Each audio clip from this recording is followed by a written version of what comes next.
भारतवर्ष के प्राचीन काल की ऐतिहासिक कथा महाभारत के एक महत्वपूर्ण पात्र अभिमन्यु कुरुकुल के राजा व पांडवों में से अर्जुन तथा यादव राजकुमारी सुभद्रा के पुत्र थे। श्री कृष्ण और बलराम जी उनके मामा और गुरु थे। विराट नरेश की पुत्री राजकुमारी उत्तरा अभिमन्यु की पत्नी थी, जिनके पुत्र परीक्षित ने संपूर्ण भारतवर्ष में चक्रवर्ती नरेश के रूप में शासन किया था। कथा में उनका छल और अधर्म द्वारा कारुणिक अंत बताया गया है, परंतु अभिमन्यु जैसी ख्याति किसी भी अन्य महाभारत योद्धा को नहीं मिल सकी। अभिमन्यु महाभारत काल के सर्वश्रेष्ठ योद्धाओं में से एक है तथा सबसे कम आयु के सर्वश्रेष्ठ योद्धा हैं। अभिमन्यु को द्वंद्व युद्ध में हराना असंभव माना जाता था। Opening square bracket. Abhimanyu Arjun के पुत्र थे। 15 वर्ष की आयु में फाल्गुन मास में उनका विवाह उत्तरा से हुआ था। 16 वर्ष की आयु में आषाढ़ मास में जिस दिन ये महाभारत के युद्ध में वीरगति को प्राप्त हुए थे, उससे एक दिन पूर्व ही अभिमन्यु की पत्नी उत्तरा ने गर्भ धारण किया था। द्वापर युग में सबसे कम उम्र में स्त्री के शारीरिक सुख और संतान जन्म की प्राप्ति करने वाले वे इकलौते थे।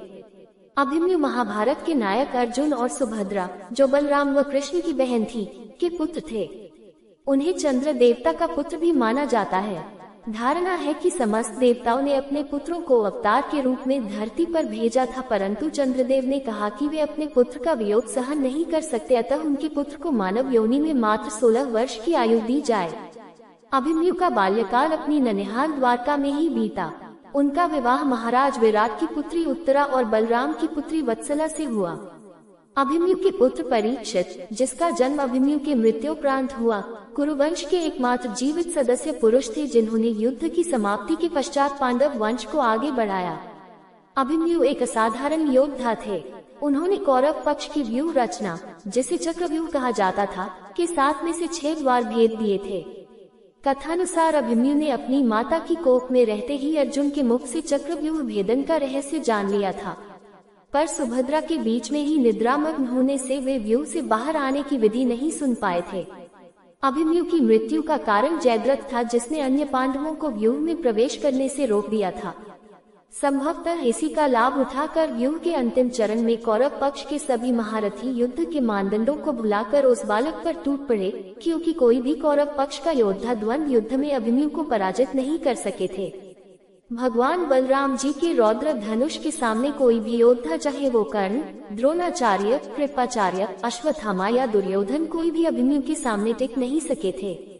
अभिमन्यु को चक्रव्यूह के भीतर द्वंद्व युद्ध में पराजित करना असंभव था, जिस कारण कर्ण ने छल पूर्वक अपने विजय धनुष से पीछे से वार करके रौद्र धनुष को काट डाला।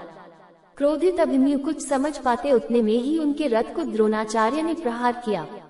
देखते ही देखते अवसर पाकर सभी योद्धा अभिमन्यु पर टूट पड़े। दुर्योधन पुत्र लक्ष्मण को यमलोक पहुंचाकर अभिमन्यु दुर्योधन के सामने वंश विनाशक के रूप में घृणित हो चुके थे, क्योंकि दुर्योधन के बाद राजा के रूप में लक्ष्मण ही राज्य करते।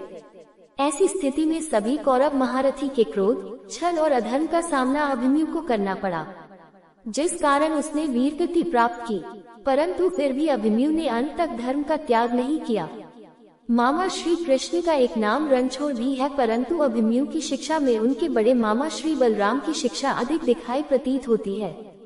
कर्ण ने अंतिम क्षणों में अभिमन्यु को ही सर्वश्रेष्ठ धनुर्धर मान लिया था। वे बहुत अधिक लज्जित थे। अभिमन्यु की मृत्यु का प्रतिशोध लेने के लिए अर्जुन ने जयद्रथ के वध की शपथ ली थी। अभिमन्यु का जन्म तीसरे पांडव अर्जुन के सबसे अच्छा दोस्त श्री कृष्ण की बहन सुभद्रा से हुआ था।